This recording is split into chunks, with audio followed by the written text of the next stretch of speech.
চট্টগ্রাম অঞ্চলে হামের প্রকোপ বৃদ্ধির সাথে সাথে দেখা দিয়েছে জীবন রক্ষাকারী সরঞ্জাম সংকট। বিশেষ করে সরকারি হাসপাতালে রোগীর চাপ বাড়ায় অনেক শিশু হাই ফ্লো নাজাল ক্যানোলা পাচ্ছে না বলে অভিযোগ স্বজনদের।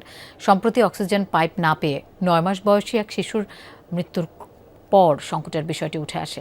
বাইরে থেকে পাইপ কিনতে পাঠানো চিকিৎসকের শোকজ করেছে হাসপাতাল কর্তৃপক্ষ।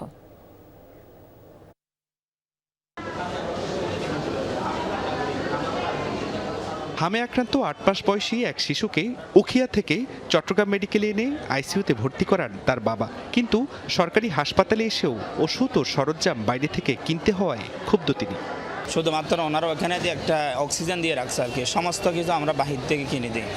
তার উপরে ওরা আমাদেরকে আশ্বাস দেয় না, বা কোনো বর্ষার কিছু জায়গা না, এরা কিছু ওনাদের কিছু জিজ্ঞাসা করে ওরা বলার তোমরা ঢাকায় নিয়ে যাও। চট্টগ্রাম মেডিকেলের হাম ওয়ার্ডে প্রতিদিনই বাড়ছে নিশ্চিত হাম ও উপসর্গ নিয়ে ভর্তি হওয়া শিশুর সংখ্যা। অতিরিক্ত চাপে এক একটি শয্যায় রাখা হচ্ছে 3 থেকে 4 জন শিশুকে। হামে আক্রান্ত অনেক শিশুর শরীরে নিউমোনিয়া সহ জটিলতা তৈরি হওয়ায় প্রয়োজন পড়ছে আইসিইউ সাপোর্টের। কিন্তু শিশু আইসিইউতে high flow nasal cannula, oxygen support সহ জীবন রক্ষাকারী সরঞ্জাম সংকটের অভিযোগ তুলছেন রোগীর স্বজনরা। সরকারি মেডিকেলে তখন আমরা সাহায্য পাই, এখন আমরা ওই সাহায্য তো বাইরের থেকেই আসতেছি, কোনো আমরা এখানে ওষুধও পাই না। সরকারি হাসপাতাল থেকে এটা কিনে নিবে কেন?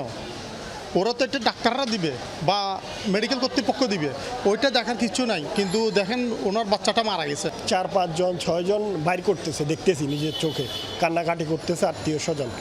আমার বাচ্চাটার অবস্থাও খারাপ। মোর দেন 90% পেশেন্ট আমরা পাচ্ছি নিউমোনিয়া রোগে আক্রান্ত, ঠিক আছে।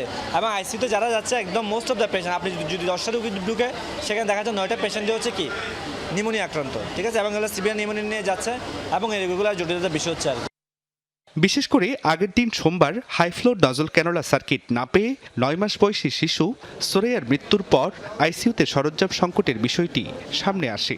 বাইরে থেকে যন্ত্রটি কিনে আনতে বলা চিকিৎসককে শোকজ করা হয়েছে।